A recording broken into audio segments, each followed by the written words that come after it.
Amen.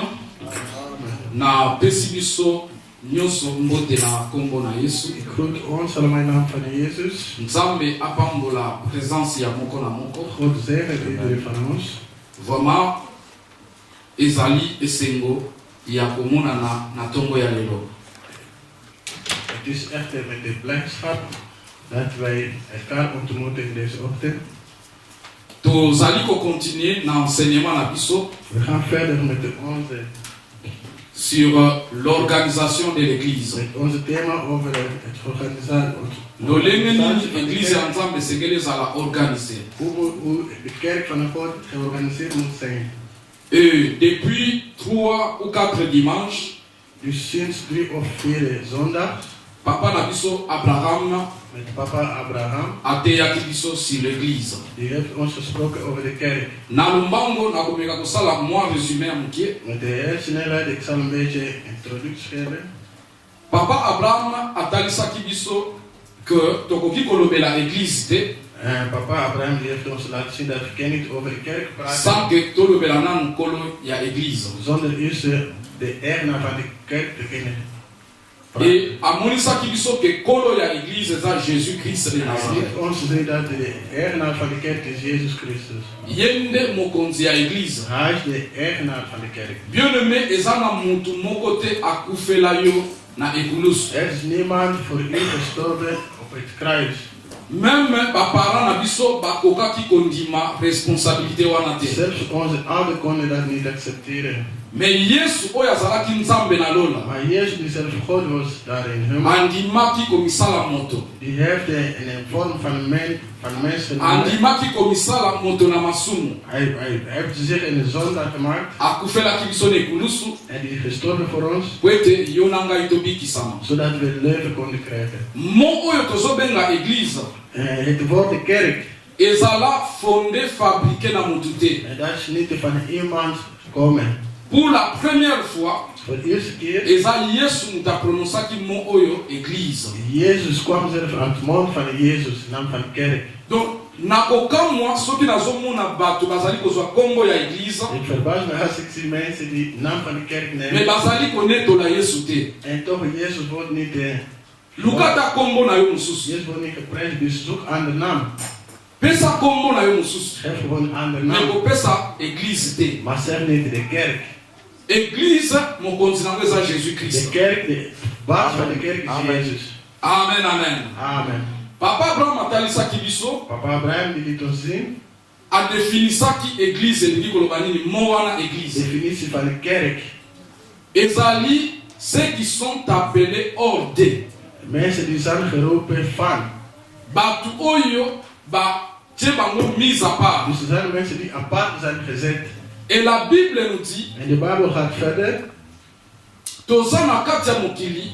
De Bijbel zegt we zijn op deze wereld. Mais toza ya mokili te. Maar we zijn niet van deze wereld.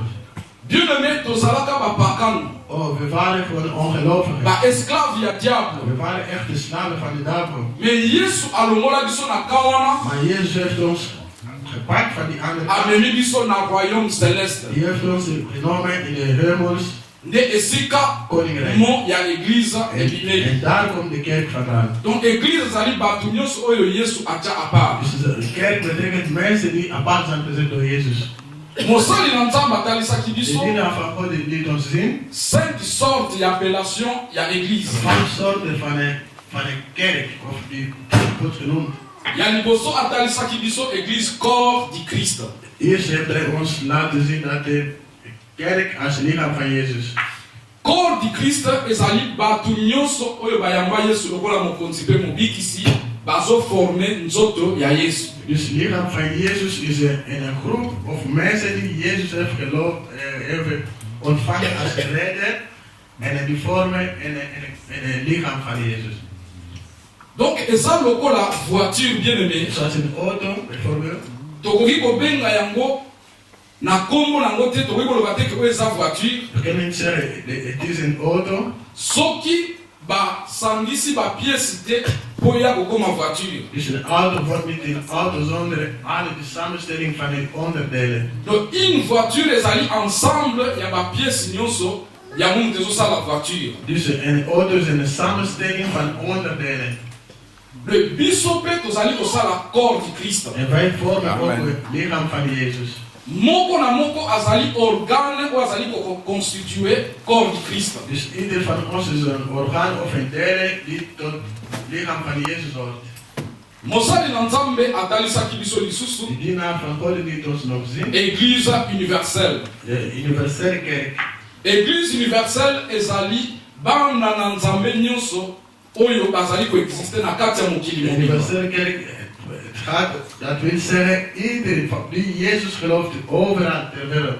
Me bako bazali na Europe, Van Europa, na Amerika, in Amerika, na Asie, in Azië en Afrika. en in Afrika. Bandimi wana nyonso babengi bango Église universelle. Alle die geloven, die wordt genoemd als een universele kerk. Mosali na Nzambe atalisaki biso lisusu. Hij liet ons ook nog zien. Na ntina ya Église épouse du Christ. Als een kerk, die liet ons ook nog zien. Kerk als een echtgenoot van Jezus. Église épouse de Christ. Kerk als echtgenoot van Jezus. Ezali coexiste, mais ezana nu manifeste te. Die bestaat al, maar is nog niet zichtbaar. Zeg maar. Et ozala manifeste na jour ya enlèvement, tangu Yesu akoya kokamata Église. Die wordt zichtbaar wanneer Jezus zijn kerk komt ophalen. Oyo akozala prêt yewana bakobenga mwasi ya Yesu Dus Christ. degene die klaar zal zijn, die wordt de vrouw van of de echtgenoot van Jezus genoemd. Et mosali na Nzambe atalisaki biso pe En hij heeft ons ook nog laten zien. na ntina ya Église la maison de Dieu. Oh, die heeft ons nog geleerd, kerk als een huis van God. Ou bien temple. Of als een tempel. Et na Église maison de Dieu In het kerk, huis van God. a definisaki yango akabulaki yango na de beteni. Dus hij heeft dat in twee verdeeld. Ezali na Église o ezali bâtiment. Kerk als het gebouw. Ndenge tozali awa Zoals we hier samen ndako zitten. oyo Hier binnen. tobengi yango Église. En dat noemen we ook een kerk.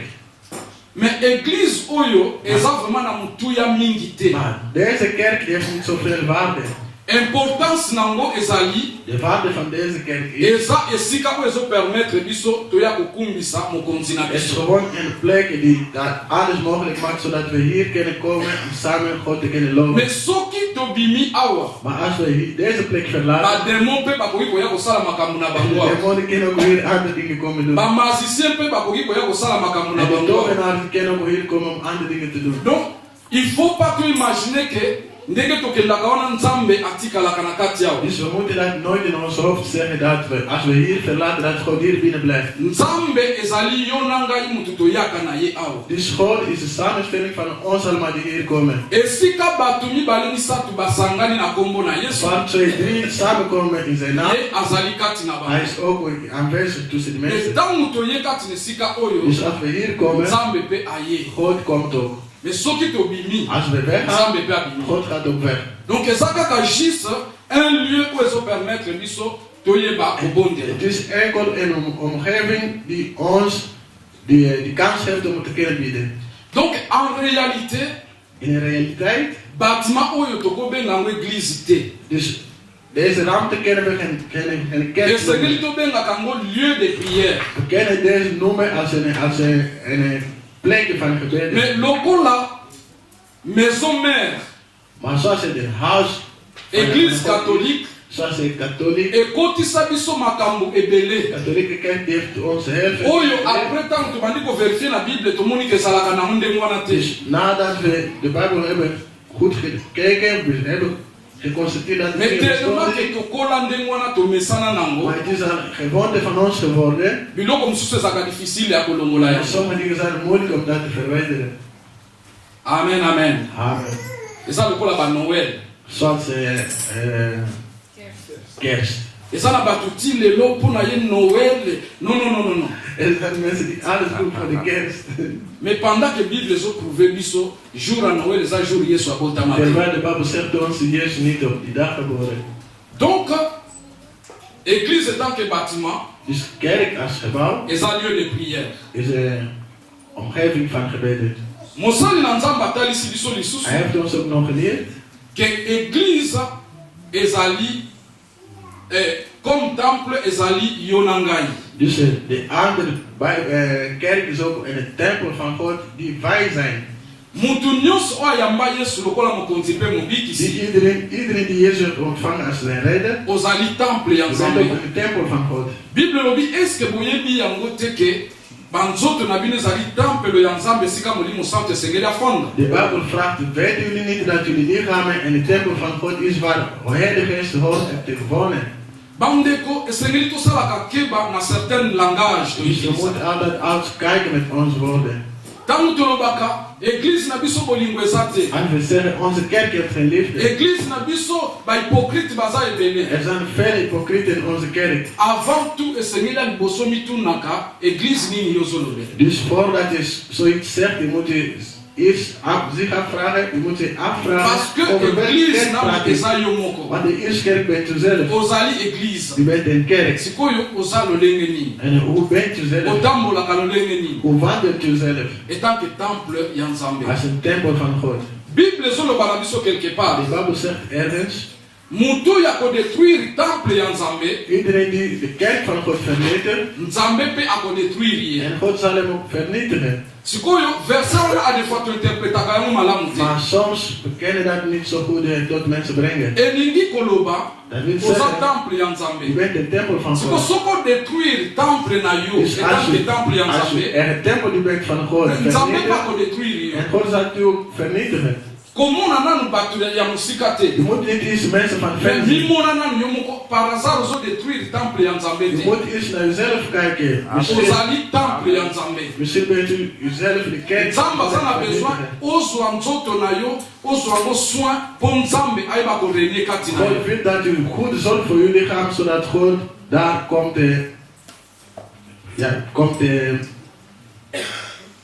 komt wonen.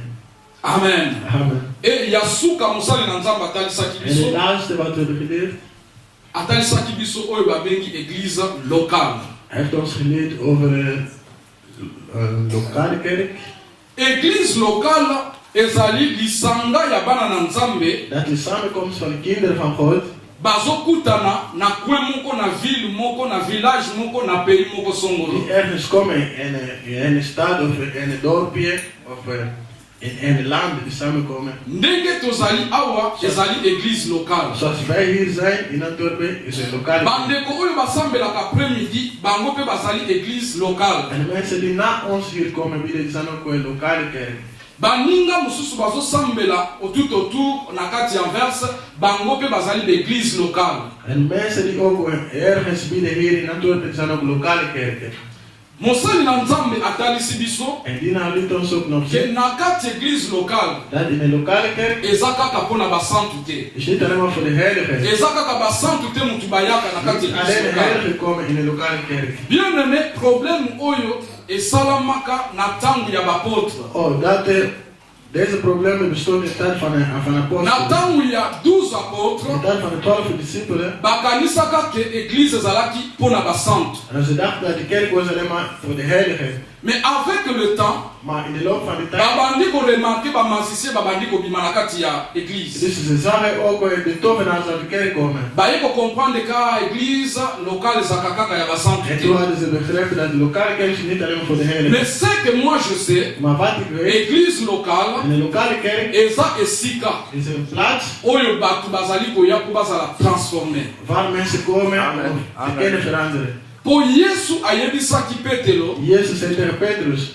na église na nga oyo nakobâtir hij zei in de kerk die ik zal bouwen, liwa ekorenie te. daar zal dood geen plaats vinden. Donc un musicien akoki koya te Dus een tovenaar kan niet komen atikala musicien, om een tovenaar te blijven. ndoki akoki koya te En een heks kan komen atikala ndoki abanda koloka bato om na een kati heks ya te kunnen église. blijven of mensen te kunnen werken in de kerk. Donc à un certain moment Dat wil zeggen op een il gegeven faut moment, la transformer je moet veranderen. ou alors à se sentir mal à l'aise Of hij moet berouwen of atika biso akende. die voelt zich niet op zijn plaats en die moet Mais ons po verlaten. bandoki bazala transformer, Maar om dat te kunnen gebeuren, bato mabe bazala transformer, zodat de slechte mensen ook kunnen berouwen, esengeli yo na ngai etant église tozala na puissance ya Jésus Christ.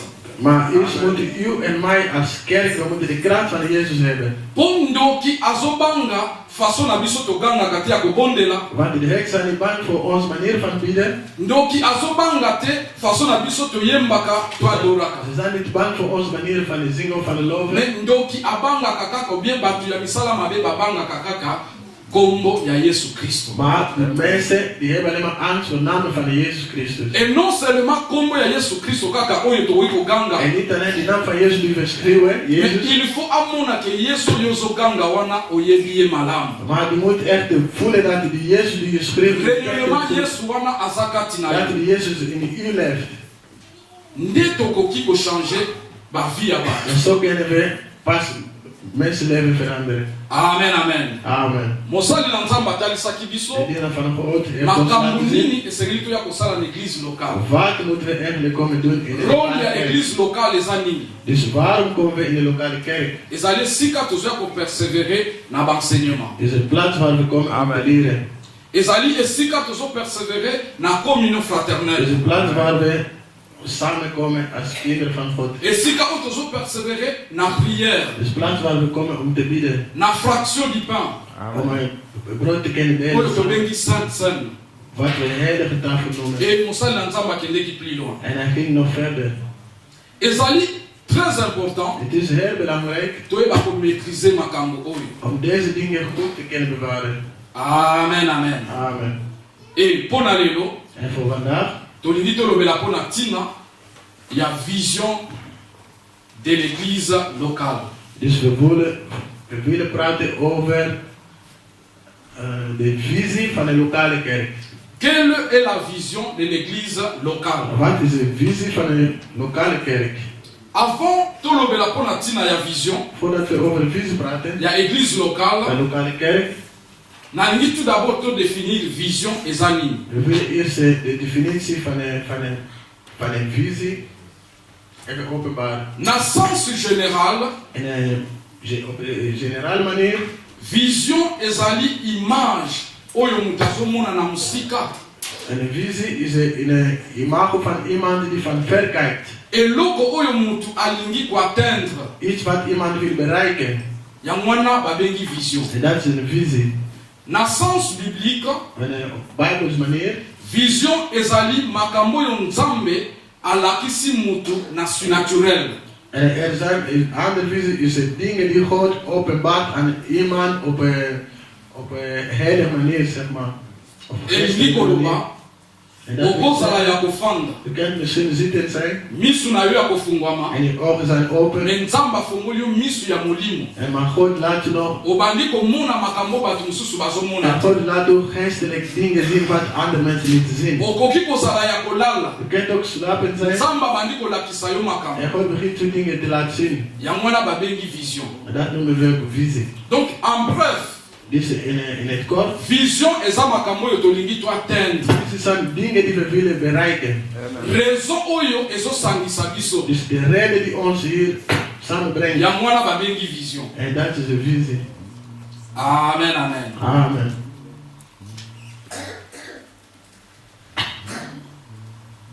Pourquoi vision? Importance ya vision. En wat het belangrijkste punt van een visie? Vision ezali important na vie ya mutu, Visie is heel belangrijk in iemands leven. po vision eyatiraka mutu. Want dat trekt iemand. Boko remarke na vie, U kunt zien, soki mutu aza na vision te, iemand zonder visie, asalaka makambo bisalela. die doet dingen zomaar zonder reden. Donc akozala aza kokende na droite, Misschien hij leeft aan de rechterkant. soko ye oyebisi andeko nga nazokende na gauche okokende na ngai te. Als zegt, ik ga naar links, ga je niet mee? Ah oui oui, tokende na Die biso. zegt ook, kom, we gaan Me samen. mutu moko aza na position, Dus iemand zonder positie. po oza na vision te. Wat heeft geen visie? Mutu oyo aza na vision, Iemand met een visie, azalaka ture na vision wana. die is gewoon betrokken aan zijn visie. Exode chapitre 3, Exodus hoofdstuk 3. tokotanga na bandako. We kunnen thuis lezen. Bible ezotalisa biso, De Bijbel zegt ons, Moïse Mozes. azalaki kobatela bampate. Mozes die was een zeg maar begeleider van de schapen. Et bazalaki bampate ya bokilo na ye. En die waren van zijn schoonbroer. Tangu ake na zamba kopesa bango bilei. En toen hij die schapen moest voeden. À un certain moment, amoni matiti ya mike mike banzeta mike mike ezopela moto mezozika te. Op een gegeven moment zag hij kleine bompjes of bladeren gewoon branden, maar die branden niet echt. Eza vision oya monaki. Dat was visie. Et vision wana e atiraki ye. En door die visie die had hem echt getrokken. Abi non. Hij zei nee, dat kan Makambo yo nanu na mona ya niet. Wat mote. zie ik nou weer? Na kende nanu natala eza eloko Ik wil le. echt zien wat dat is. Bien aimé Moïse Dus Moïse abandonnaki bampate ya bokilo na hij heeft ye. de schapen van zijn schoonzus aan van zijn Bon vision oya monaki Want wat hij had e gezien, atiraki die ye. heeft hem getrokken. Abi sengeli na kende na mona eza Hij zei, ik moet likambo. echt zien wat dat is. Donc mutu oyo aza na vision Dus iemand met een azala visie, capturé na vision. die wordt getrokken door de visie. Soki oza na vision Als je een visie hebt, makambo mosusu okoabandone dus yango. sommige dingen laten gewoon opzij. Okomona yango ke eza vraiment important Je ziet te. dat het niet belangrijk is. Vision nde moto ekoatire yo Dus een visie die okende. trekt u om verder te gaan. Amen, amen. Amen. Vision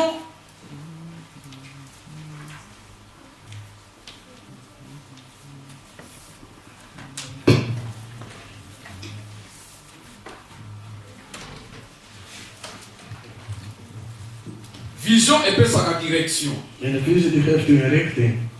Moto oyo aza na vision Iemand met een visie, aza na direction. die heeft een richting. Donc akoki kotambola bitambola te Die kan niet zomaar wandelen. ayebi nzela nini esengeli alanda. Hij weet welke richting moet hij nemen. Moto oyo ase respectaka. Iemand die zich respecteert. Mobali oyo ase respectaka. Iemand die zich respecteert. Oyo alingi abala Die wil trouwen. akoabandone bakopine mosusu. Die verlaten alle die andere Akotikala kaka na vriendinnetjes. kopine moko. Het blijft alleen maar met die enige die. Parce que alingi abala. Want die viel met dat trouwen. Soki omoni mwana mobali Als je ziet een man aza na kopine awa met een vriendin hier. aza na kopine Vriendin kuna daar. seka aza na vision te. Dus daar heb je nog een visie. Soki omoni mwana mwasi Als je een meisje ziet. aza na kopin Die awa heeft een vriendje aza na daar. kopin kuna Andere vriendje daar. seka aza na vision Die heeft te. nog een visie. Amen, amen. Amen. Moto oyo aza na vision Iemand met een visie. vision epesaka ye nzela ya En kola. visie geeft hem een richting om te volgen. Troisièmement, Derde. vision epesaka repère position. En visie geeft u een positie. Moto oyo aza na vision Iemand met visie. akoyeba kosala bilan. En Donc kosala évaluation die kan dingen evalueren. ya koyeba eske naza nanu na ebandeli, Om te kennen ben ik nog op het begin. naza na katikati, Ben ik in het midden. ou bien nazokende déjà vers la Of fin ga ik op het einde ya objectif na van, ngai. van wat ik wil bereiken. Amen, amen. Amen. Et vision emotivaka. En een visie die motiveert je. Moto oyo aza na vision Iemand met visie aza moto azalaka motive ye is moko. iemand die zelf is Ata bato gemotiveerd is. baencourage yo te, Ook al word je niet gemoedigd door mais mensen. lokolo oyebi oza na objectif olingi oatteindre, Maar omdat je weet, je moet iets bereiken. objectif wana ya moke obanda komotive yo En dat gaat je zelf weer motiveren. te. nakolala pongi te, En je kan niet blijven slapen. soki nalali pongi Als ik slaap, nakozala na difficulté ya kosomba ndako. je krijgt echt de moeilijkheid om een huis Parce te que kopen. vision nange eza na somba ndako. Want mijn visie is om een huis te Mpona kopen. somba ndako ifo nakendaka mosala. Om een huis te kopen moet je gaan werken. Bien aimé okozala oza fatigue na Ook ntongo al ben je moe 's morgens. olobi te Je soki zegt navandi nee, als ik blijf slapen, ndako nakoka kosomba huis yango koop te. ik nooit. okokamula moki na ntongo En dan sta je op, 's oke morgens, mosala. je gaat Même werken. ata mosala eza difficile Ook al ndenge zijn de nini, werken ook mais al lokola moeilijk. naza na bit moko nalingi atteindre, Maar omdat ik iets wil bereiken, bit wana ekobanda komotive ngai. dus dat zou mij altijd motiveren. Vision emotivaka. Dus de visie die motiveert iemand. Amen, amen. Amen. Alors vision ya église na biso eza nini? Dus de visie van onze kerk, wat is het? Esengeli toyeba vision na biso, We moeten een visie kennen van po onze kerk, vision wana eatire biso, zodat de visie ons trekt, vision wana emotive biso, zodat dat ons motiveert, vision wana epositionne biso. zodat die onze positie kan geven. Toyeba na église meka We moeten weten in de Mekka kerk, par rapport ya vision toza nango, gevolgens onze visie, toza na positioning. Wat voor positie hebben wij? Est-ce que depuis l'église Ebanda, Sinds kerk is toza begonnen, kaka na ebandeli, zijn we nog op het begin, est-ce que toza na zijn we in katikati, het midden, ou bien toza déjà vers la of fin? bijna op het einde. Amen, amen. Amen. Alléluia. Amen.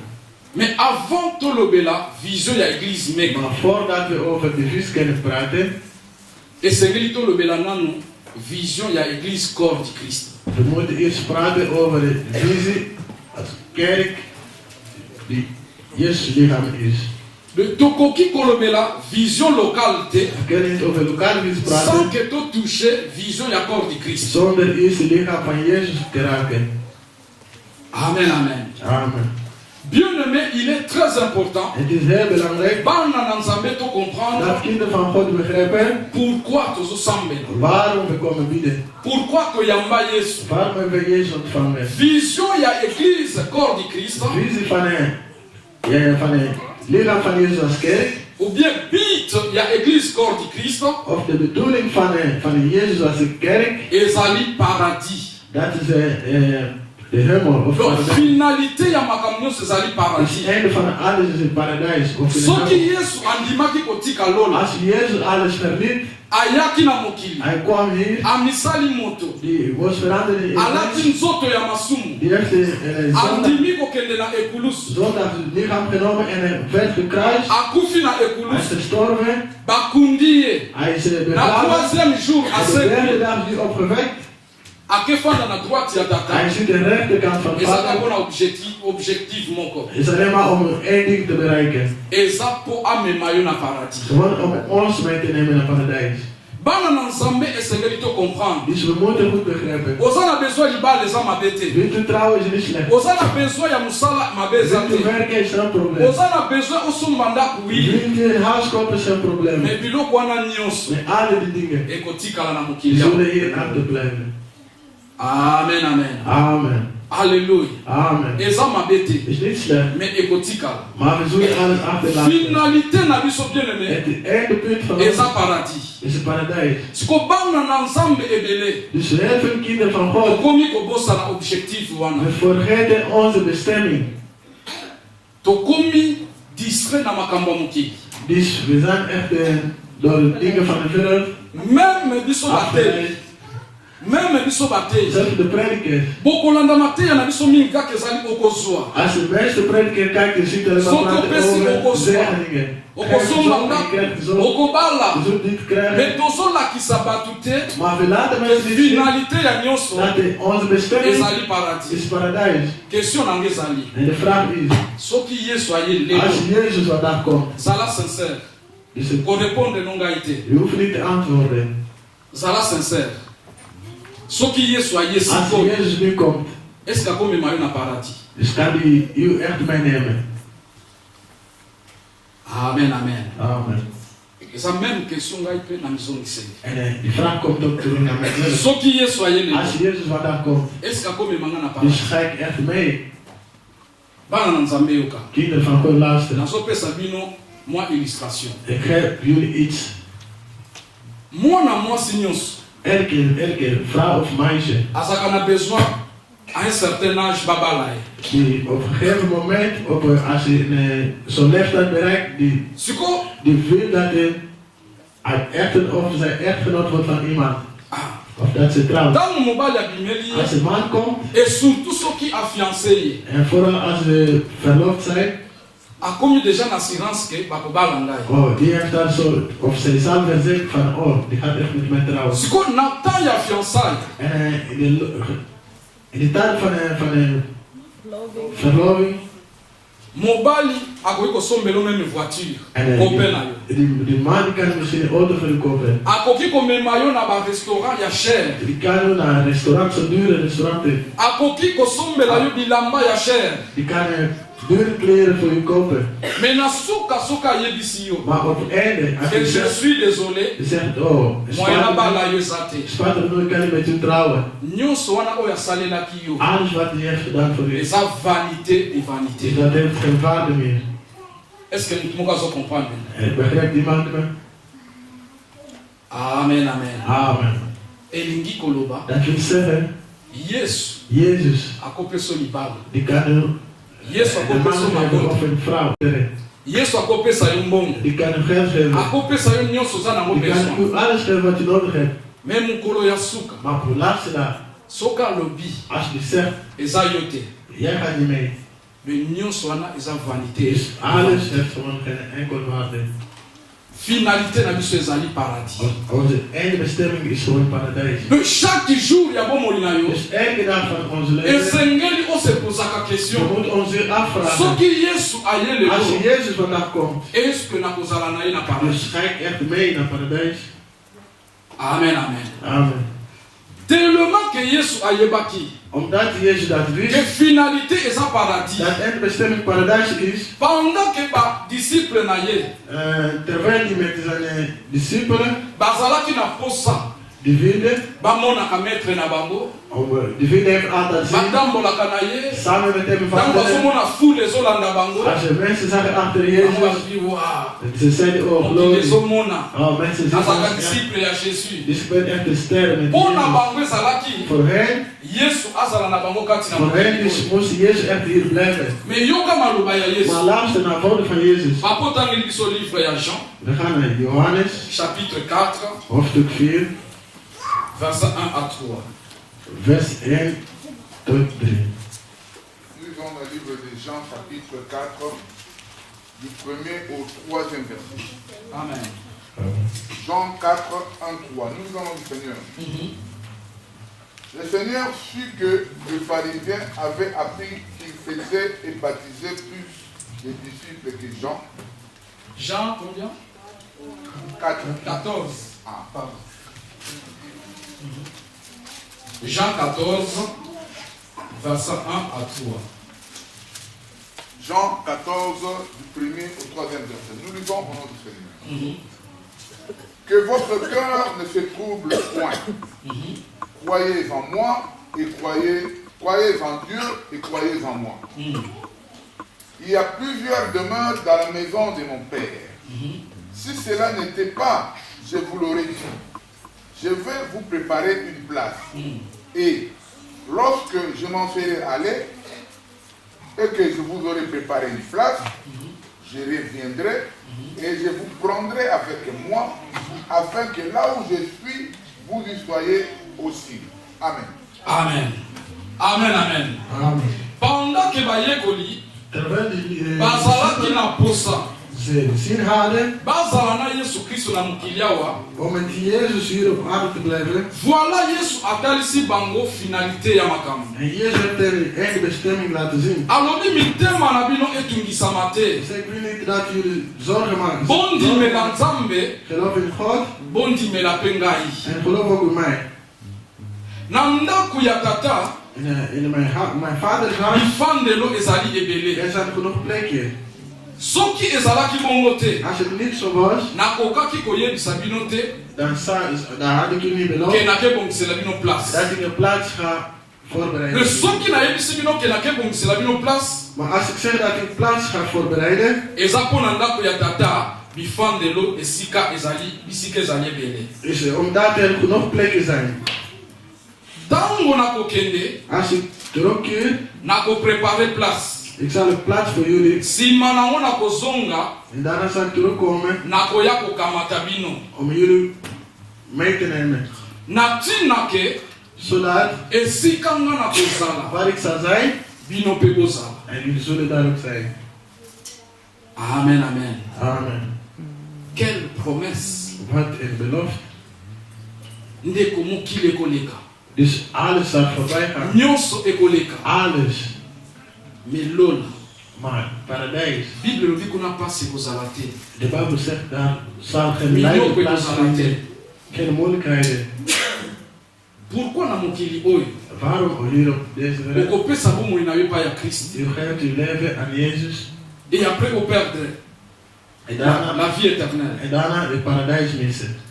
Nali nayebisa motu moko, Ik wil iemand zeggen. eza na doctrine moko Er is zo'n gewoonte. oyo eteyamaka. Die wordt gepredikt. Soki moto ayambi Yesu Als iemand deze ontvangt. azwi la vie éternelle, Hij heeft de Heilige Geest. akoki susu koperdre yango te. Die kan dat niet meer kwijtraken. doctrine wana ezopousse bato Deze gewoonte, ata osongeli na yo komela diamba. dus die geeft mensen zo'n verzekerd. Deze gewoonte die Komela brengt. ata cigarette. Ja, dus mensen kunnen gewoon roken, blijven roken. Ata osongeli na yo ekobo. Ook wel. Fornication. Ja, ook wel doe je andere dingen zoals overspel. Ata ozongeli na yo criminalité. Ook wel was je crimineel. Je hebt Jezus Donc on a ontvangen. déjà so yamba yesu na bomoi na yo. Omdat je Jezus hebt ontvangen, Vie éternelle est garantie. voor je eeuwigheid die zal Ça c'est une fausse doctrine. dat is een heel slecht gewoonte. La vie éternelle est la visa. Eeuwig leven is zoals een visum. Oza na visa na maboko. Het is een visum, Mais pour na aéroport batika yo kende na pays yo zo lingo kende. maar om te kunnen reizen, Il faut ça na substance. dus je moet ook wel iets hebben in je zak. Soki oza na eloko te. Als je niks hebt, Malgré viso za na ngo. ook wel heb je een visum, Bangoye biso ke moyo lekeza te. je zullen zeggen dat kan niet, het is onmogelijk. Amen, amen. Amen. Oza na vie éternelle. Amen. Je hebt de eeuwigheid, oké. Mais esengeli ko entretenir yango. Maar dat moet je moet goed voor zorgen. Bana na nzambe to bima na distraction. Dus we moeten echt niet afgeleid zijn. Amen, amen. Amen. Est-ce que nous pouvons comprendre? Begrijpt iemand? Tout bima na distraction. Dus we moeten echt Parce que oh yeso c'est la biso. wat op ons Et ça plus important is meer belangrijk que oyo tous en avons besoin les lots. dan wat we vandaag nodig hebben. Senga libala, senga musala, Vraag alles wat u senga mukanda, vraag alles senga wat u nyoso za nango besoin. alles. Mais soki pe osuite, Maar als je ook niets hebt ou gekregen, abandonner nzambe is te. verlaat je God ook niet. Ah te, banda na Nee. bandi ko gêner. Ik ben al zo lang Pasteur bezig kuta met lobaki, bezig met de vasten. soki na gêner 3 jours, De dominee zei aan Na 3 koswa. dagen. Zei ik mais na sali antwoord. kutu plus ya Ik 3 heb jours. meer dan 3 dagen gedaan. Mais nazo mona eloko Ik zie te. helemaal geen Ah, verandering. nafandi na nga na ndako. Ik zei ja, ik geef alles op. Amen, amen. Amen. Oyo za nango besoin. Wat je nodig hebt. Ata epesa milio te na mokili oyo. Ook al krijg je dat niet op deze wereld. Finalité na biso eza paradis. Maar onze bestemming is paradijs. Wana ezali vision ya église corps di Christ. Dat is visie van de kerk als je lichaam van Oyo Jezus. mwana na nzambe nyonso akoki kobosana te. En dat ieder kind van God dat niet vergeet. Sikoyo langanga malamu. En nu luistert goed. Vision ya église locale Dus de visie van de lokale kerk ezali comme is zoals. ezali vrai. Is niet echt. Ezali 100% te. Is niet 100%. Ezali original te. Is niet de originele. Ezali comme. Het is zoals. Eza vision oyo ezali sous vision euti na vision corps di Christ. Het is een visie of een deel van een visie die komt als lichaam van Jezus. Eza lokola na Ephésiens chapitre 4 Zoals in Efeze hoofdstuk 4 na verset 11. en hoofdstuk 4 vers 11. Bible lobi De Bijbel zegt Yesu apesi bamisusu lokola bapôtre, en Jezus die heeft die anderen genoemd als apostelen, bamisusu lokola baprofète, die anderen als profeten, bamisusu lokola die baévangéliste, anderen als evangelist, bamisusu lokola bapasteur, en die anderen als dominee, bamisusu lokola badocteur. en sommigen als dokter. Soki botangi malamu, Als je echt soki goed leest, ozotanga Bible, als de Bijbel goed leest, onegligeaka eloko te. dus er moet echt niks Eloko nyonso na kati ya lecture wana eza important. alles wat je leest in de Bijbel is heel belangrijk. Bible lobi il a donné les comme. De Bijbel zegt hij heeft die anderen gegeven het zoals. Comme wana elingi koloba Zoals betekent, eza vrai te. is niet echt 100%. Donc biso bapasteur, Zoals wij de dominee, bapôtre, de baévangéliste, apostel, de evangelist, badocteur, de baprofète, moderne profeten, tozali bavrai te. we zijn niet de echte. Vrai ya vrai, De echte, eza ye moko Jésus-Christ de de echte Nazareth. origineel is Jezus zelf. Est-ce que mutu moko azocomprendre? Begrijpen jullie? Bien-aimé, Yesu kati na ye En Jezus in hem, azokoincarne les 5 ministères. die heeft alles in hem. Azali apôtre par excellence. Hij is de apostel, Oyo na ministère na ye, die soki botali ki apostolat na ye, als je kijkt wat hij heeft gedaan, arata nelo côté. Hij heeft echt niks gedaan. Azali prophète par excellence. Hij is de beste profeet. Ba prophétie na ye nyonso apesa. Alles wat hij zei. Eza na prophétie mon côté rata. Er is niks wat hij echt ontbreekt.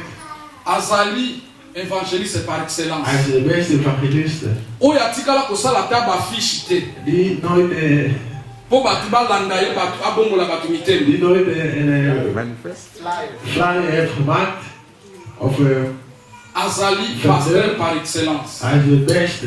Bible bengi ye le bon berger. En de Bijbel noemt hem de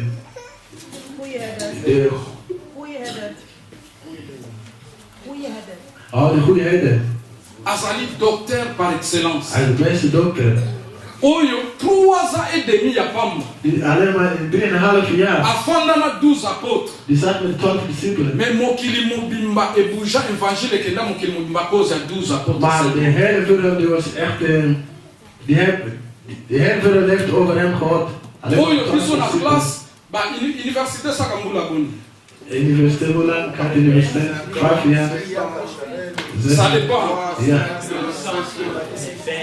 Mais bokomona mutu asali université. Je ziet iemand die echt heeft gestudeerd. Azo toute la motolo na sala 5 ans na Die zat université. 5 jaar in de Et universiteit. soki bolandi façon na ya kolo. Maar als je kijkt, de manier van Façon na praten, ya kwagir. dat is de manier van Bandi reageren. kokota e doute. Je zegt, ik Ko geloof beza niks van. universitaire we. Heb je echt geleerd, ja?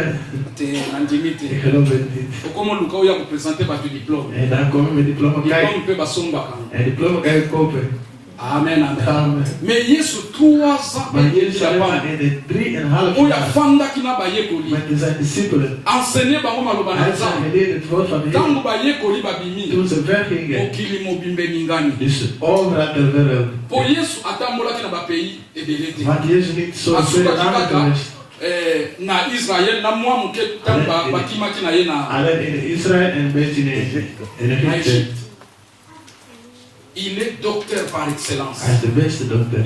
Donc elingi koloba Dat wil zeggen, biso ba oyo wij, toko tutaka tolo te. we kunnen niet zeggen, oh ik ben de Po beste. tozali ba comme Want we zijn zo als. tozali ba vrai te. We zijn niet 100% zo. De même que bien aimé, Dat je zelf vision ya église de locale dienst van lokale kerk ezali sous vision ya église corps du is Christ. ook een deel van het lichaam van Jezus die echt kerk is. Amen amen. Amen. Alléluia. Amen. De vision nyonso ya église locale Elke visie van de lokale kerk, soki eza tiré na église corps du Christ als te. het niet van het lichaam van Jezus komt, Vision wana eza vrai te. dus dat is geen goede visie. Ba vision ya ba église nyonso Ah, locale de visie van de lokale kerk, esengeli ezala ba sous vision die moet echt in de deel zijn ya grande vision. van een grote visie, Jezus. Est-ce que mutu moko azo comprendre? Begrijpen jullie wat ik bedoel? Amen amen. Amen. Alors rapidement Oké, heel snel. tozolobela mpona ntina ya vision ya église locale. Dus we gaan nu praten over de lokale kerk, over de visie van de lokale kerk. Vision nini ezosangisa biso na église locale? Wat voor visie in de lokale kerk brengt ons op één? Soki oke na église mosusu Als je naar een andere kerk gaat, okokuta mpe vision mosusu. je hoort ook andere visie. Mais awa nini ezosangisa biso? Maar hier, waarom komen we bijeen? Vision ya église locale meka Visie van de lokale kerk Mekka, ezali compassion des âmes. medelijden voor de zielen. Âme En ziel ezali bato nyonso oyo babonga nzela. is mensen die de weg kwijt zijn. Ezali bato nyonso oyo bazali na pasi. En mensen die lijden. Bango wana bazobenga bazame bien baâme. En dat noemen we zielen. Maintenant compassion, En nu, medelijden il est difficile ya kodéfinir yango. is echt moeilijk, de definitie van. Soki tolobi ke compassion ezali koyokela mutu mawa. Als we zeggen, medelijden is gewoon een medelijden voor iemand. Eza vraie définition te. Dat is ook niet zo 100% goede definitie. Alors compassion ezali défini ou bien ezali constitué na 3 facteurs. Dus dat heeft 3 delen. Eza na makambo misato Er zijn 3 delen. Of oyo 3 mutu dingen esengeli akomplete pour avoir la compassion des âmes. Want iemand moet completeren om medelijden te kunnen hebben voor de zielen. Nous sommes dans Matthieu chapitre 20, We gaan naar Matthäus hoofdstuk 20, verset 29 à 34. Matthäus,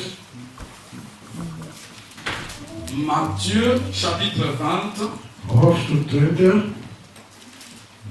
verset 29 vers 29 à 34. tot 33. Matthieu 20, 29 à 34. Amen. Lorsqu'ils sortirent de Jéricho, une grande foule suivit Jésus. Et voici, deux aveugles assis au bord du chemin entendirent que Jésus passait et crièrent: Aie pitié de nous, Seigneur, fils de David. La foule le reprenait pour le faire taire, mais ils crièrent plus fort: Aie pitié de nous, Seigneur, fils de David. Jésus s'arrêta, les appela et dit: Que voulez-vous que je vous fasse? Il lui dit: Seigneur, que nos yeux s'ouvrent. Ému de compassion, Jésus toucha leurs yeux et aussitôt ils recouvrèrent la vue et les suivirent. Amen. Amen. Il y a liboso bien aimé. Het eerste, Pour la compassion des âmes, op medelijden kunnen hebben voor de zielen, et c'est un problème ya baninga. je moet eerst het probleem kennen. Et c'est un passe ya baninga. Je moet echt een lijden kennen. Bible elobi na biso, De Bijbel zegt ons, Yesu azaki kokende na Jericho. Jezus die liep naar Jericho. Et soki botangi na kati ya Bible, En als je goed leest in de Bijbel, chaque fois Jésus azaki ko se déplacer, iedere keer dat Jezus ezalaki na zich bite. verplaatste, waar hij Donc altijd azaki mutu azali kotambola bitambola te. ging niet zomaar weg. Die Azali reisde niet zomaar. kotambola avec bite. Die had altijd een doel.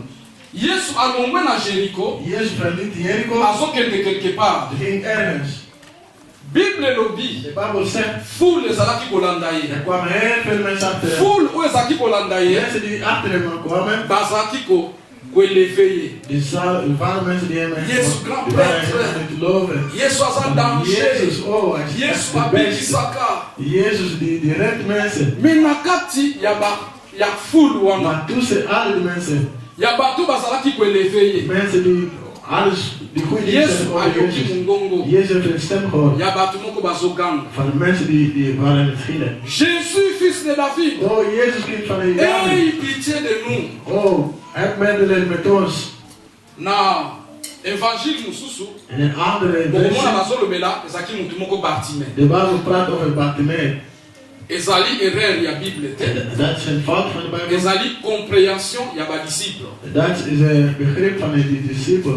Pendant que nazoteya awa, Terwijl ik nu aan het prediken ben, après prédication soki tobandi kotuna mutu moko pasteur ateyaki nini, als iedereen vraagt wat heeft dominee gezegd hier, mutu nyonso aza l'explication na ye différent de l'autre. iedereen heeft zijn eigen uitleg. Yango bokomona na 4 évangiles, Daarom zie je in alle 4 evangelie, même histoire, zelf verhaal, mais mutu na mutu azokoexplika ona ndenge na met ye. verschillende uitleg.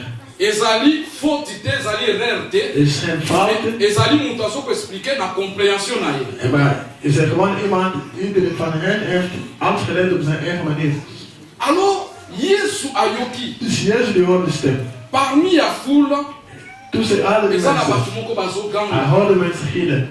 bazotombola ye te, Ze waren hem niet aan het me geloven, bazosenga ayoka bango mawa. maar die vragen mij de reden. Basali na nzambe lelo, Oh, de dag van vandaag verdient toza dat atire gewoon. na foule. We willen alleen maar Olingi echt bato volk nyonso zien. baklamaka biso, Oh, mensen die komen bato klappen. nyonso batombolaka biso grand Oh, prêtre. mensen die zeggen, oh, je bent Pasta de yo beste. za Oh, je danger. bent echt Ah, pasta. je hebt echt de kracht Mais van God. pendant que bato bazotombola biso, Maar terwijl mensen dat doen, eza na bakri moko ya sese. er zijn echt de gillen van onder. Pasteur naza na besoin Die lisungi. zeggen, oh, dominee, help mij. Pasteur, pasteur. Die zeggen, oh, dominee, help me. Est-ce que tozoyoka bakri Maar wana? horen we die mensen? Ah, Jésus. Yesu Jezus, ayoki bakri die heeft die wana, mensen gehoord. atelemi. Hij stopt stil. Malgré naza na nzela Hij nazokenda, zegt, ik heb me bestemming. nakotika bato Maar je wana kan die te. mensen niet achterlaten. bobengilanga bango Als ze roepen die mensen, baye en ze kwamen tot Jezus. ntango bakomi Toen ze voorkwamen, yesu alobi na bango hij vroeg, eloko nini bolingi nasalela wat willen jullie moet ik doen voor jullie?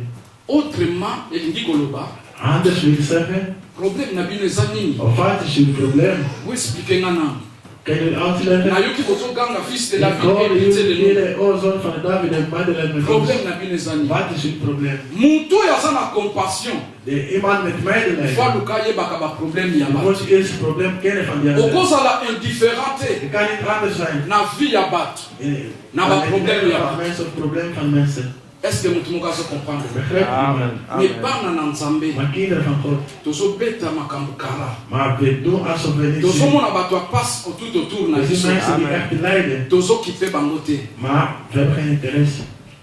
amen amen Amen. alleluya Amen. tala na entourage na yo Dus kijk in je omgeving na nzela yo otambolaka waar u wandelt. est ce que eza na bakri te Hoor je geen stemmen? ezoloba mosali na nzambe ey pitié de moi Mensen die zeggen, oh, hij heeft gedaan. mwana na nzambe ey pitié Die de zeggen, moi oh, hij heeft medelijden met me. nalingi nayebisa motu Ik wil moko iemand zeggen. baproblème oyo eyelaka biso Problemen die tot ons leven komen. eza mpe bameme problème oyo eyelaka Er bapaya zijn ook problemen die komen aan die mais façon ongelovigen. oyo biso tosurmontaka Maar yango hoeveel die problemen, eza boven façon problemen te komen. bapaye basurmontaka Maar yango zo kunnen ze niet boven de problemen komen. payen soki akomi na suka Die ongelovigen als ze op einde solution komen. ya suka mpo na ye En de oplossing voor hen amela poison akufa na is ye gewoon sterven. parce que makambo nyonso azosala ezosimba te Als ze zien dingen lukken niet meer. mais nzoka nde biso Maar wij, soki makambo ezosimba te als dingen niet goed verlopen, tokimelaka epai na yesu we rennen naar Jezus. yesu nakomi na suka Oh Jezus, ik ben echt op het Jezus, einde olobi gekomen. nini? Wat zeggen voor mijn siko problemen? tozali mieux placé Maar we zijn echt de ya mensen. kosunga bapayen We zijn echt de mensen die, pendant ke bango bazomona bakomi na suka terwijl ze een einde zien, biso toyebi ke aussi longtemps yesu nano alobi te maar wij weten, zolang Jezus niks heeft gezegd, suka eza te dus er is nog een einde. pourquoi toko ede bato wana Waarom kunnen we die mensen niet helpen? amen amen Amen. yesu ayoki cri ya bato wana Jezus, je hoorde die mensen. bazalaki kaka mibale ya Ze fama waren alleen maar twee. mais bato bazalaki kokumbisa ye Maar mensen die aan het geloven bible waren, elobi ezalaki fule de Bijbel zegt, er was echt een volle yesu akoki achter. koloba adi Jezus kon zeggen, bao hey, bazokumbisa nga baza deja ebele er zijn al veel mensen achter mij. mibalo naza na bango posa Dus te die twee heb ik niet nodig. tocontinue chemin Laten we gewoon verder mais gaan. yesu arrêté marche na Maar Jezus gestopt à cause ya deux personnes alleen maar door twee à mensen. cause ya une seule personne Of misschien voor alleen maar mpona aluka ye één persoon. baproblème na bango ezalaki Om zijn probleem te kennen, begrijpen. amen amen Amen. facteur ya mibale En de tweede, mpona kozala na compassion des âmes om medelijden te kunnen hebben voor de zielen, esengeli osidentifie na baproblème ya baninga je moet jezelf kunnen identificeren in hun problemen. elingi koloba olata likambo ya moninga ekoma lokola likambo na Dat moet je echt in je hart nemen. bien me landanga malamu Goed luisteren. soki oyebi problème ya moninga Als je het probleem van die ander kent, mais olati yango te maar je neemt dat niet echt in ekoma je lokola hart. problème na yo Je neemt dat niet serieus zoals je eigen okokoma problemen. songisongi Dus dan ga je alleen maar okokoma roddelen. moto ya bacritique Dan wordt iemand van okokoma kritisch. moto ya bajugement Dus je gaat alleen maar okobanda koluka verkondigen. kaka baproblème ya bato Je gaat alleen maar problemen okendaka kotonga om quelque part te kunnen roddelen. mais soki olati likambo ya moninga ekomi Maar als je lokola dat likambo na in je yo hart neemt als je eigen okozala probleem, meme na somo ya kokebetelango moto dus liso dan kan je dat echt niet doorvertellen aan die anderen. amen amen Amen. bible elobi De Bijbel zegt, ntango bato wana bayebisi yesu toen die mannen met een probleem komen yoka aan biso Jezus, mawa hij heeft medelijden met toza ons. bakufi miso We zijn blinden. tolingi tomona We willen alleen maar zien. bible elobi De Bijbel zegt, yesu fit un nid de compassion dus Jezus die zat vol medelijden c'est-à-dire voor de ayoki mensen. pasi na Die motema na heeft ye echt pijn gevoeld in zijn na hart. seconde bien Alleen aimé maar in een seconde. yesu abandi koraisonne Jezus begon te denken. batata mobimba lokola oyo Zo grote mensen als deze. miso emonaka te En ze zien het. me mpo bakende sika Dus om ergens te kunnen gaan, iemand moet hen e soki begeleiden. moto amboyi komema bango Dus als niemand moye zo te batambolaka eza te begeleiden, ze kunnen het zelf bien aimé maken. eza lokola lelo te Het is niet zoals vandaag. mokufi misu Je zit een blind, bapesi ye nzete die heeft een stok, ezokide ye die hem kan nde begeleiden. bapesi ye mbwa Of een hond, azokide ye die hem na begeleidt. ntango wana soki oza mokufi miso Vroeger, als je blind ilfo was, motu amema yo iemand moest je begeleiden. sikoyo bato ya mokili mpe Dus de mensen van de wereld, baza mpe bato bazaka ze zijn limite ook mensen die hebben a un limiet. certain moment bakoyebisa yo likolo nyonso toyakaka kozwa yo Daar moet je ophalen. lelo naza na tante Nee, vandaag heb ik geen tijd voor jou. motu wana moya bouge Dus ezali dan kan je niet so bewegen. makambo wana nyonso Dus alle die dingen, elekeli yesu na die motu kwamen in het hoofd van Jezus. ayoki pasi Die had echt medelijden.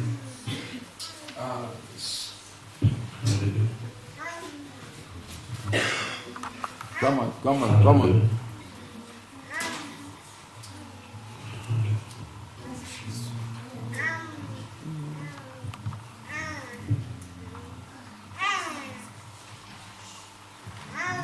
yesu ayoki pasi Jezus voelde dat.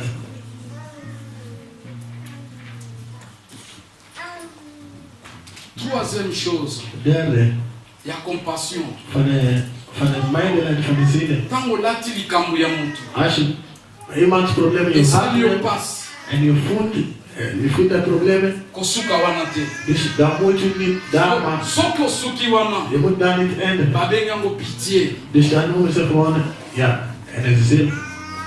Een zielig geval. pitié bien aimé Een zielig geval, elingi koloba dan wil zeggen, mawa wat zielig. problème na yo vraiment eza difficile Oh, het probleem is echt moeilijk.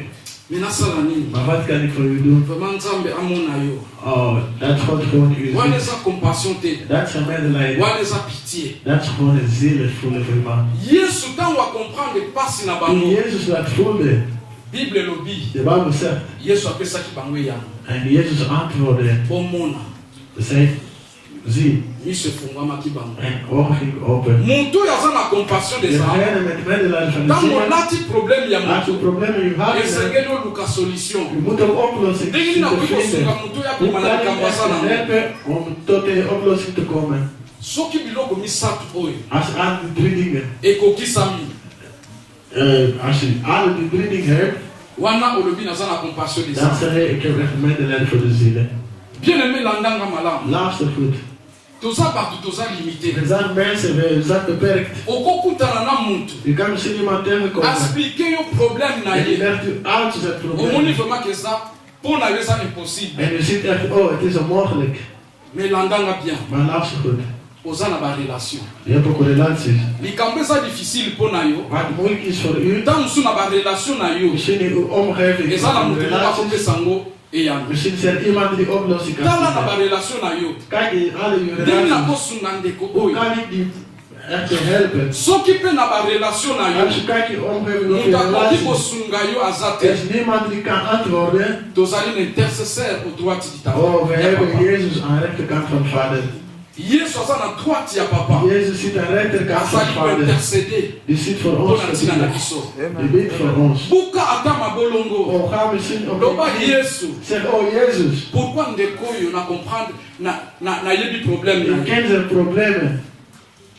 bien aimé yoka faiblesse ya motu faiblesse ya motu Zwakheid van iemand. bien pasi ya motu Of een moeilijkheden van iemand. motu alingaka te abimisango na miso ya bato Dus niemand vindt dat aan mensen tonen. parce que motu nyonso Want iedereen azalaka na van ons, mwa orgueil moko na kati na ye die heeft altijd wat reserve in. même ata azonyokwama Ook al heeft de alinga moeilijkheden. garde problème na ye bato bayeba Die wil gewoon niet aan mensen laten zien. mais soki oyebi problème ya motu Maar als je iemands problemen kent, yebaka ke nzambe moto asali koyeba yango dus je moet weten dat God heeft daarvoor gezorgd. au moment oyo yo oyebi problème Op ya het motu moment dat je iemands problemen yebaka kent, ke ekomi responsabilité dus dan is dat ook jouw nzambe apesi yo verantwoordelijkheid. responsabilité God heeft dat aan jou gegeven opesa eyano na problème wana om antwoord te geven op die problemen. soki yo Oplossing. koki te Als je dat niet kan, na barelation na yo moni in je motu te omgeving niemand, kende kobuka mabolongo ga zelf bieden. loba yesu pourquoi permettre na na ye bapasi ya Waarom ndeko moest ik zijn probleem kennen?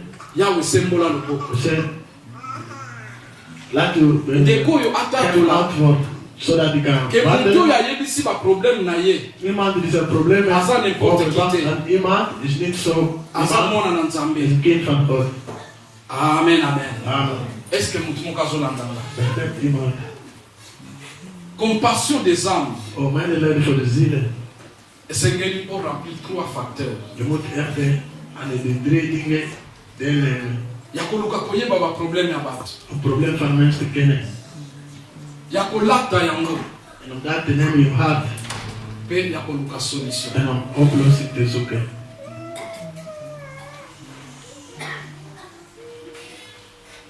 Amen, amen. Amen. Alléluia. Amen. Est-ce que tu es présent? Zijn we aanwezig? Ceux qui sont présents te bételier sous moi. Amen.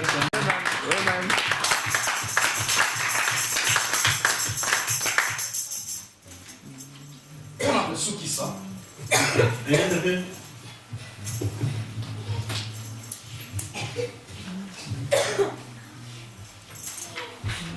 Compassion des âmes. Medelijden van de zielen. Ezali na 2 objectifs. Je hebt 2 objectieven. Eza na makambo mibale na bit mibale. Je hebt 2 doelen. Ya liboso. De eerste Ezali ko gagner ba âme perdue. is verloren zielen terug te winnen. Bokomi, Actes des Apôtres, Handeling, chapitre 26, hoofdstuk 26, 16 à 18. vers 16 tot 18.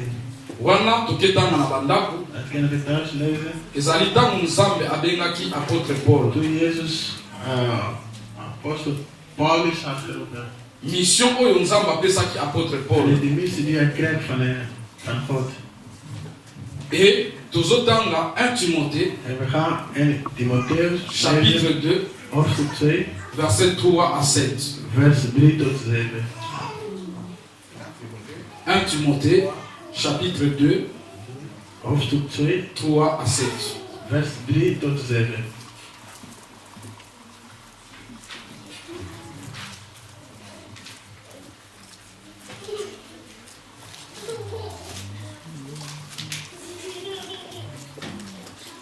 Timothée chapitre 2, du 3e au 7e verset.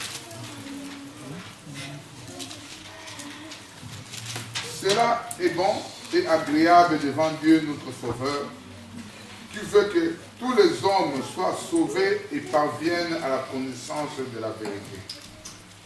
Car il y a un seul Dieu et aussi un seul médiateur entre Dieu et les hommes, Jésus-Christ, homme, qui s'est donné lui-même en rançon pour tous. C'est là le témoignage rendu en son propre temps, et pour lequel j'ai été établi prédicateur et apôtre. J'ai dit la vérité, je ne mens pas, chargé d'instruire le païen dans la foi et la vérité. Amen. Amen. Bible elobi na biso. De Bijbel zegt ons. Ezali malamu koleka. Het is echt goed. Ke batu nyonso babikisama. Dat iedereen wordt gered. Bana na Nzambe sengeli to comprendre. Kinderen van God, we moeten goed begrijpen. Jusqu'aujourd'hui, tot vandaag, ezana na mutu moko te oyo batia na liste ya lifelo. Er is nog niemand die in een lijst van de À Heer part ba oyo babikufela. staat, behalve die aan dood zijn gegaan. Posa ya Nzambe ezali. Dus wat God echt wil is, batu nyonso babika. dat iedereen wordt gered. Sikoyo totala ba jugement na biso. Dus we moeten kijken hoe we elkaar beoordelen. Tango tomonaka un criminel. Als we een crimineel zijn. Mutu azo vivre azo mela badiamba. Iemand die stond wat op Mutalati pantalon ezeba. Iemand met gezakte broek. Mutakati si ba coiffe bien ache ba rasta. Iemand die rasta is. Toshishaka batona ndengeni. Hoe beoordelen we to mona ka bango lokola déjà basa destiné l'enfer. We zien die mensen zoals aan de stem zijn van de Heer. Tolingi kutata kopusa na pembeni na bango te. Is in contact komen met die mensen. Mais Bible lobi na biso. Maar de Bijbel zegt. Posa ya Nzambe ezali. De wil van God is. Batu nyonso babika. En iedereen wordt gered. Amen, amen. Amen. Yo zanani pour juger ba. Wie bent je om mensen te kunnen beoordelen? Pour moi on a déjà mon tukaza destiné à faire. Je ziet daar mensen die bestemd zijn Pendant que voor de Heer. kolo batu. Terwijl de eigenaar van de Azala na mensen, kosa batu babi. hij wil nog mensen redden. Elingi koloba. Dat wil zeggen, Tozali na responsabilité. we hebben verantwoordelijkheid Ya kosunga batu oyo. om mensen te kunnen helpen Tozomona baza ya kobunga. die verloren zijn. Amen, amen. Amen. Objectif ya liboso. De enige doel Ya vision nzambe apesi biso. van de visie die we van God hebben Ezali ya gekregen koganye ba âme perdue. is om verloren zielen terug te winnen. Donc soki tocomprendre makambo oyo. Als we al die dingen begrijpen, Bien aimé, ndenge tozali il faut tozala na souci. dus we moeten dat echt in ons hart nemen. Toko tout ata tolo te église na biso sali 6 ans. We kunnen niet zeggen, oh, we bieden al 6 jaar. Na 6 ans bato boni tobongolisi In miteri. de 6 jaar hoeveel mensen zijn berouwd. Mboka oyo Anvers Alleen hier in Antwerpen. etondani na bavoyou. Hier zitten echt de Etondani na hele... bacriminel. Er zitten heel veel criminelen hier in Antwerpen. Etondani na bato ya ndenge na ndenge. Heel veel soort mensen hier in Antwerpen. Bato boni biso se tomeni epai na biso. Hoeveel mensen hebben we tot Jezus gebracht? Tokoma kaka. Donc mpo na biso esengo na biso Voorbij onze blijdschap ndenge is gewoon tokutani boye. hoe we hier staan. Alleluia, alleluia. Halleluja. Wana tei wana modere Die wana anderen hebben ayebi. zijn taak gedaan. Tokabwani tokei. Dus op einde, bye bye. Boyeba yango. Dus we moeten Aussi weten, longtemps oza awa. zolang we hier Na zijn, église Mecca. in deze kerk Mekka, Oza na part ya responsabilité. dus je hebt ook een deel van de Na mokolo verantwoordelijkheid. ya suka. Op de laatste dag, Yesu akotunaka yo. Jezus zal u vragen, Makambo nasengaki bino ik bosala. heb jullie iets gevraagd, Est-ce que bosalaki yango? heb u dat gedaan? Wana kobanda koluka baraison Dan zoek je redden. te. Nee, Yesu eza foti na nga het is te. niet mijn schuld. Problème eza évangéliste Simon. Het probleem was Atikalaka koinvite nga te Simon. tokende Hij koevangelize. had mij nooit uitgenodigd om te gaan preken, mensen te zoeken. En dehors ya ministère ya évangéliste. Dus Mwana na nzambe nyonso abengami mpona buitenaf van het ministerie van evangelist, evangelisten, iedereen is uitgenodigd om Ote mensen pasteur, te prediken. docteur Abraham. Mensen Alakisaka biso te ndenge nini ya Papa koevangelize. Abraham heeft ons niet geleerd hoe we moeten preken. Koevangelize eza kaka koteya te. Dat is niet alleen maar prediken. Makambo oyo nzambe azosalela yo. Alles wat God in uw leven doet, Okoyebisa ngo baninga te. kan je dat niet gewoon doorgeven. Okoyebisa ngo te Kan ke nzambe na yo azaka gu. je niet zeggen dat je God goed is, Ke nzambe na yo akangolaka bikisaka sala. dat je God mensen redt, dat je mensen verlost. Bana na nzambe tokomi baegoïste. We zijn egoïstisch geworden, kinderen van God. Ozalaki na besoin ya libala. Je wou trouwen, Nzambe apesi libala. God heeft dat gegeven. Ekomi nzambe mabota. En zegt ook Nzambe kinderen, apesi mabota. God heeft ook kinderen Ekomi gegeven. ngo nzambe. En dan op Onafutaka bempo te. ik wil geen belasting Funa betalen. moto moins 4 bana. Tenminste 4 of 5. Po babenga oni Belastingvrij. Amen, amen. Amen. Kaka kosenga, Een kosenga. aantal vragen. Kosenga, Een kosenga. aantal vragen. Mais nini oyo biso tozosala epai na nzambe? Maar wat doen we dan voor God? Pendant ke yo oza na libala, Terwijl u getrouwd eza na bent. bato bazoluka ngo na Er mokili. zijn mensen die dat zoeken. Pendant ke yo oza na mwana moko Terwijl mibale er misato, zijn 2, 3 kinderen. eza na bato Er bazoluka zijn mensen die bango. kinderen Mais est-ce zoeken. kozoyebisa bato wana ndenge nini yo ozwaka libala? Maar die mensen vertellen u bent getrouwd.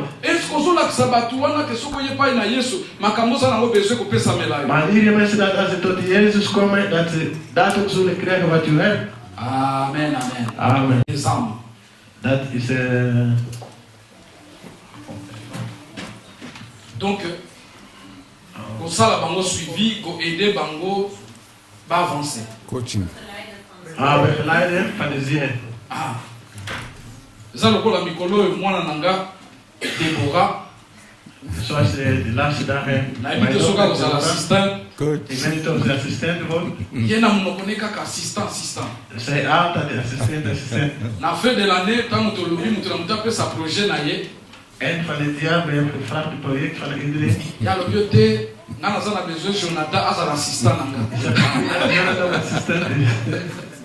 totuni assistant na yo na makambo nini In wat soki naza na besoin eloko ye te asalelaka ngai. Hij moet dat doen voor mij. Amen, amen. Amen. esengeli to ba ko accompagner bato. We moeten die zeer begeleiden. To ba ko assister bato. We moeten assisteren. Accompagnement ezani. En wat is begeleiden? Rapidement nazo sala la bino Heel lecture. snel gaan we lezen. Il y a quelques points. Gaan we bepaalde punten. Un accompagnateur, En begeleiden, il consiste à accueillir quelqu'un tel qu'il est hij is iemand die iemand ontvangt zoals hij is. et tel qu'il se présente, En zoals hij voorkomt, sans les juger. zonder te beoordelen. Le soki tolingi to accompagner ba, Als we mensen willen begeleiden, to aider ba, om mensen helpen, esengeli to yamba bango we ndenge moeten ze bazali, ontvangen zoals ze komen. sans ko juger bango en apparence. Zonder te oordelen. Aza criminel, Is hij een crimineel? eza problème na ye. Geen probleem, dat is zijn probleem. Mais ngai na yambi yo Maar ik ontvangen ndenge ozali. zoals hij is.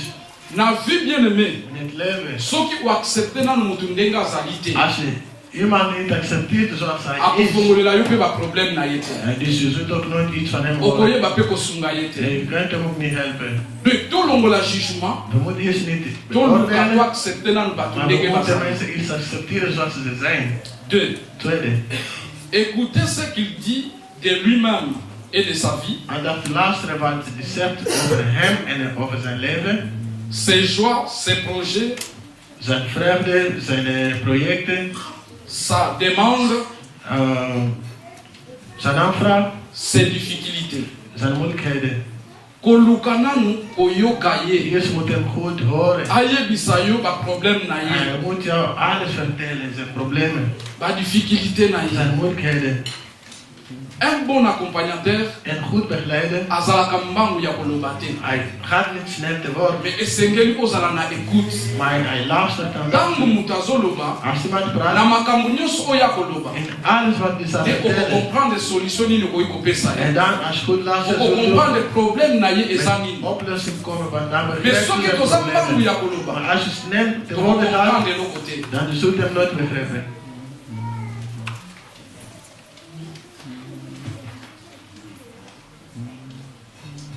Un accompagnateur En begeleiden, aide à faire le triage die helpt om dans toutes ses pensées et réactions et voir ce qui est le plus important. die verdeelt als in zijn gedachten om te zien wat echt belangrijk is.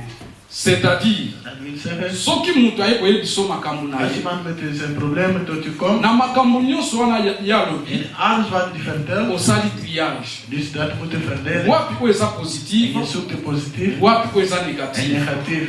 Et après, En daarna, solution nini nakoki kopesa wat ye voor oplossing kan ik na makambo nyonso oyo alobeli ngai. Un accompagnateur En begeleider propose des moyens die voorstelt mogelijkheden pour une croissance.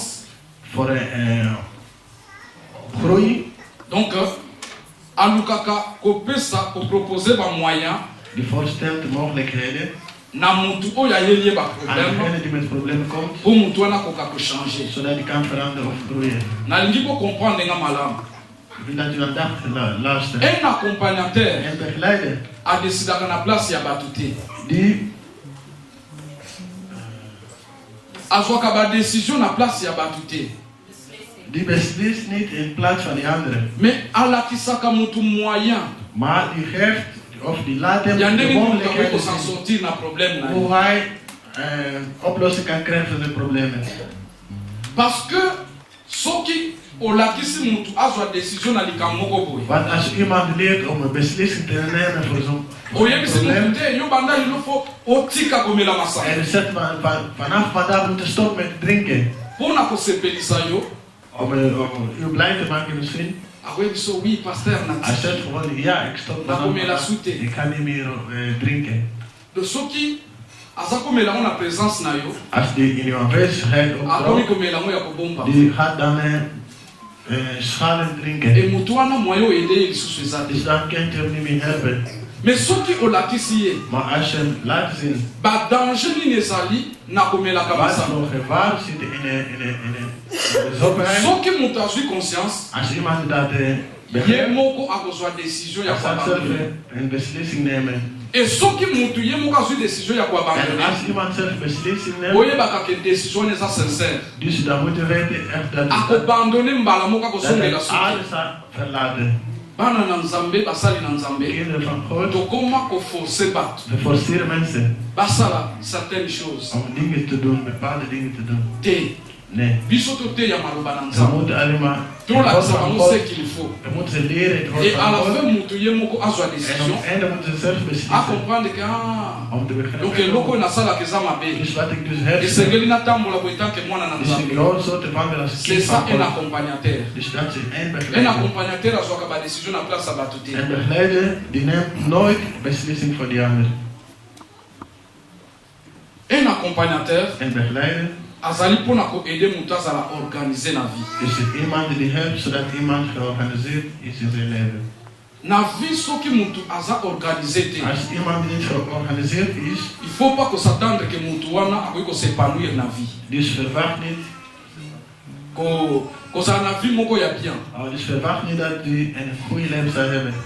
Eza na bato problème na ye eza nango badémon te. Er zijn sommige mensen, de problemen is niet de demon, Ezali nde désordre na ye. is gewoon hij heeft geen orde.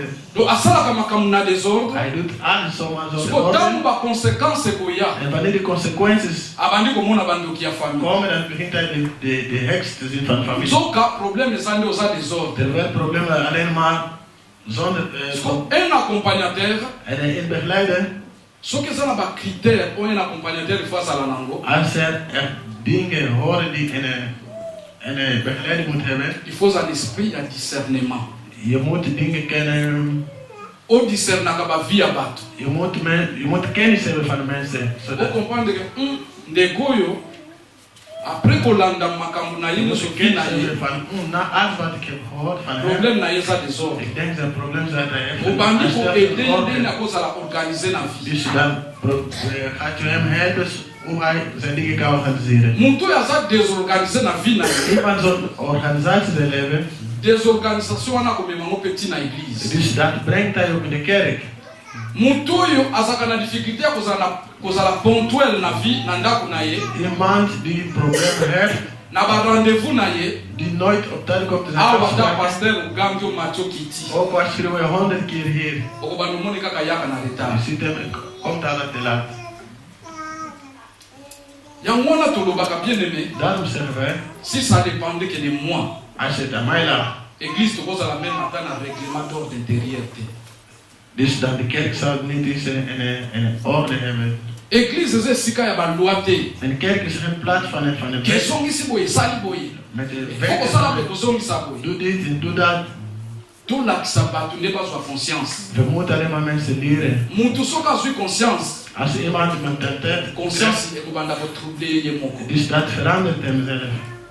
Ntina suka nango bomona mutu achange. En opeens iemand veranderen. Tosuka awa. Dus we gaan hier eindigen. Nzambe apambola biso. God zegent ons allemaal. Amen. Amen. Amen.